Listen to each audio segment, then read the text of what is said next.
So ఇది point number 1. Point number 2 is very very hurtful to me personally, because నేను eliminate అయ్యే episode లోనే ఏదో విషయంలో నన్ను చూస్తూ చెప్పారు ఇది కూడా. సో ద థింగ్ ఇస్, నేను మీ అందరికీ తెలుసు సూపర్ సింగర్ లో నా ఫైనాన్షియల్ సిచ్యువేషన్ గురించి కానీ అంతా బయట పెట్టాను. సో దానివల్ల నేను కొన్ని వెడ్డింగ్ షోస్ అలాంటివి చేయాల్సి వచ్చింది. సో ఈ పాయింట్ మీద సార్ మాట్లాడారు. ఏమన్నారంటే అసలు వెడ్డింగ్ షోస్ చేసే వాళ్ళు నా దృష్టిలో సింగర్సే కాదు, నాకు చాలా అసహ్యం, it's like you're disrespecting music అని ఈ మాట అన్నారు. చాలా చాలా బాగా అనిపించింది. అదేంటి అంత స్టేజ్ లో ఉన్నాయని ఇలా మాట్లాడారేంటి అని. సో ఇదొకటి నన్ను చూస్తూ మాట్లాడారు ఇంకా. So it was very hurtful.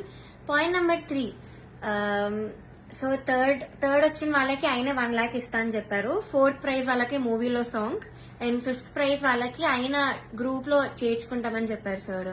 So ఇది ఎలా చెప్పారంటే, 5th ప్రైజ్ వచ్చిన వాళ్ళకి నా దగ్గరకి కొంతమంది రోజు వచ్చి చాకరీ చేస్తూ ఉంటారు, వాళ్ళ ట్రూప్ లో జాయిన్ చేసుకుంటా అని చెప్పారు. ఇలా చాకరీ అనే వర్డ్ వాడారు. అంటే ఇది డిస్రెస్పెక్ట్ఫుల్ కాదా?